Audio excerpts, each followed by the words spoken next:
Hi everyone, Ani here, and before I get started with the substantive portion of this video, I wanted to go ahead and thank each and every one of you who liked, commented, shared, emailed me with the most heartwarming words of support with regard to the latest video that I had posted as an introduction to YouTube. I am completely floored, and it is so kind-hearted of you and heartwarming on my end to be in receipt of these wonderful messages. In moments like this, I'm often reminded of a quote that's attributed to Albert Camus, and I just wanted to go ahead and read it to you in case you might enjoy it as well. It reads, "When I was young, I asked more of people than they could give. Everlasting friendship, endless feeling. Now I know to ask less of them than they can give. A straightforward companionship. And their feelings, their friendship, their generous actions seem in my eyes to be wholly miraculous, a consequence of grace alone." And I tend to gravitate towards this quote not only because of the humility that it brings, but also because of the tenderness that it conveys with regard to human relationships. And I think it's definitely something to aspire to. But alrighty, without further ado, here is today's topic, philosophy books.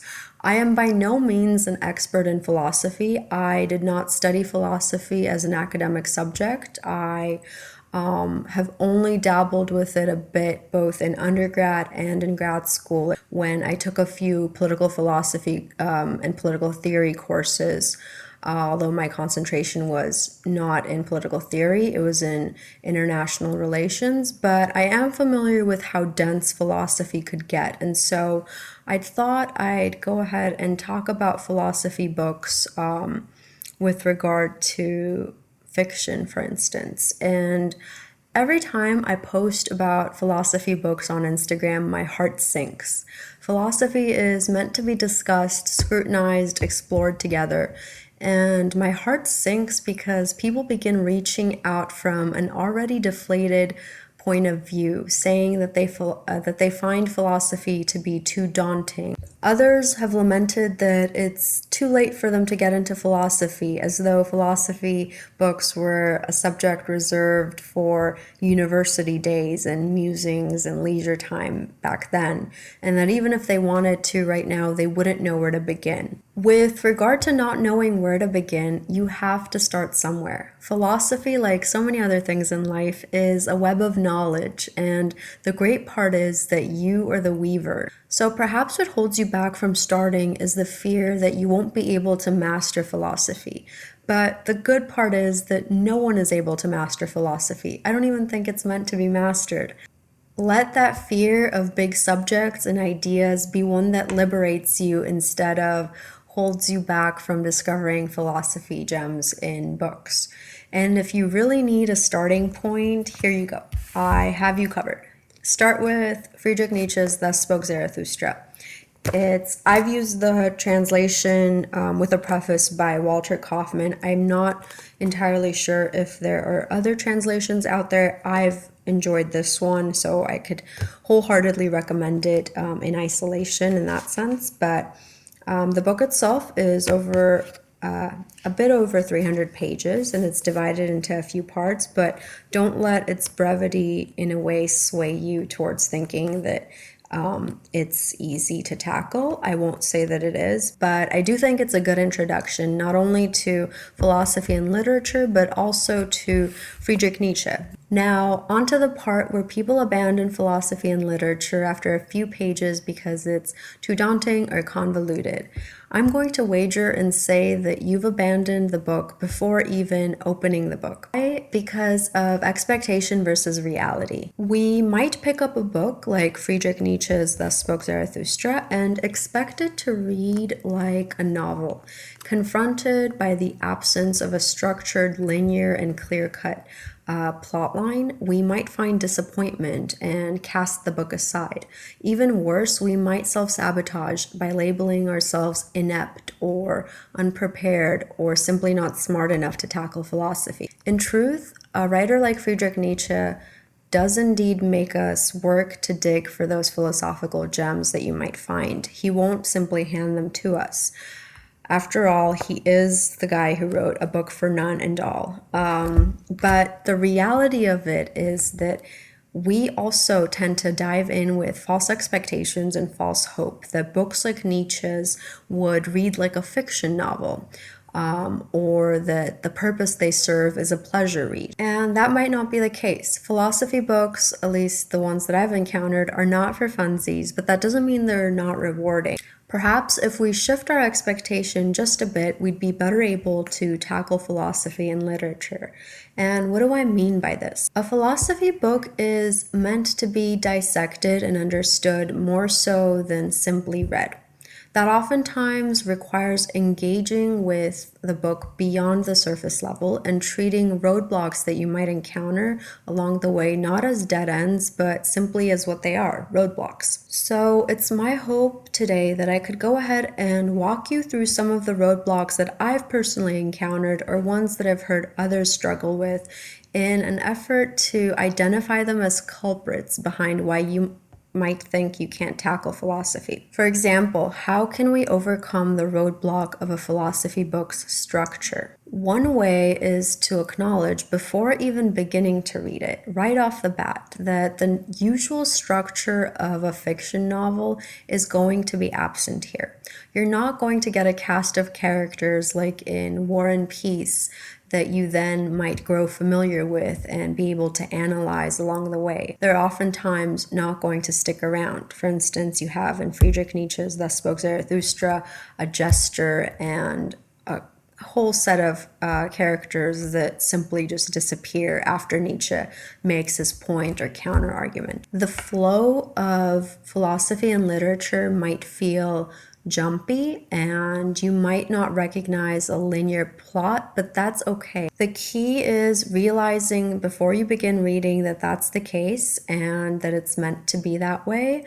And leaving some prejudices out the door. So the writer, for instance, isn't someone who missed the first few lectures of Writing 101, and you're not someone who's missing the point of the story. Often, philosophers like to hide the point in a needle in a haystack type of scenario where their point or their argument is found in one sentence in the midst of many, many sentences that might read like gibberish or a bit irrelevant to the point. There's no need to fret because you have all the tools available to you. You know how to read, you know how to interpret text, and I think most useful of all, you have online resources at the ready for discussion. And that's what philosophy is. It's not something set in stone. It's instead something that is to be discussed and I guess taking an attitude that's a bit more adventurous is the way to go because it allows you to see where that nonlinear path may end up taking you. A second roadblock, how much time should we be dedicating to philosophy books? If I were to read a philosophy book in one sitting, cover to cover, without anything else other than the text in front of me, I'm going to go ahead and go on a limb and say that I've retained close to nothing of what I've read. Why? Because I've engaged in passive reading, meaning I've read the book simply for the sake of reading it or to boast that I've finished it or that I've read it and it's now part of my 50 books read in 2021 series. But I can guarantee you that if someone were to ask me to go ahead and explain the book, I wouldn't be able to. I don't think I'd even be able to provide a proper elevator pitch for the book. With passive reading, the narrative aspect of it I'd have likely forgotten, and the substantive portion of it would probably fly right over my head. So instead of passive reading, I'd suggest embracing the book with an intent to engage with it mentally. That could take on many forms. For me personally, it means annotating. It means taking notes on the book, both while I'm reading and afterwards. It also means going ahead and expanding outside the book cover and exploring what literary critics or others might have to say about the philosophical backdrop. The point is, I'm not trying to reinvent the wheel when reading philosophy. There are resources out there that are far better equipped than I am to give us guidance on what a writer might be wanting to convey through a book. And being open to these outside resources helps strengthen our own reading experience. It's also great to take pauses when reading and seeing what others might have to say about the text, because that's what philosophy ultimately is. It helps us not fall victim to dogmatic ideas and to instead absorb like a sponge different viewpoints so that then we could be able to solidify our own worldview.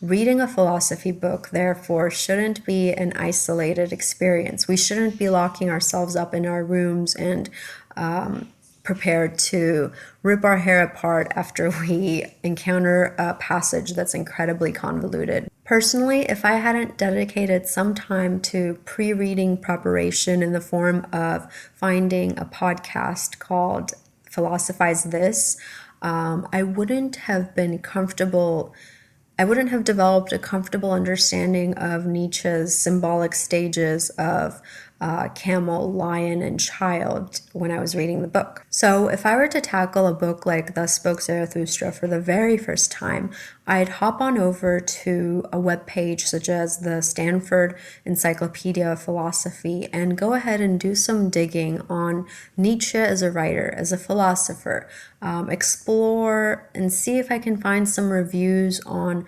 directories for academic journals or podcast episodes on the book, on Nietzsche. Steps like this not only give me context and good preparation so that I'm not left clueless when in the opening lines of the book I'm confronted by a term like motley crowd and have no idea what it means, but it also gives me a confidence boost that I'm not necessarily dissecting something blindly. Also, some of the best reading that I've personally done with regard to philosophy has been when I read short passages and then step away from the book a bit and let my brain marinate on the subject I've just read, because after all, it's not a race to the finish line. A third roadblock: it's too dense. The material is too dense.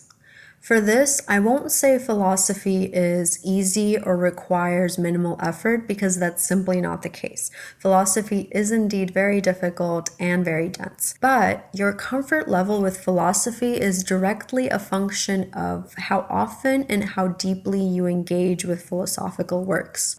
Method that I found helpful has been taking one argument that the writer makes and then trying to go ahead and apply it to our own worldview or experience, or simply trying to take a complex argument and create an elevator pitch out of it so that we can simplify it and better retain it. When all is said and done, I'm going to circle back and say that you have to start somewhere, and the more you read, the more you gain the building blocks of better understanding and more comfortably navigating through a text that's philosophy-based. And to the concern that it's too dense, let the response be, there's a lot of interesting depth here to explore.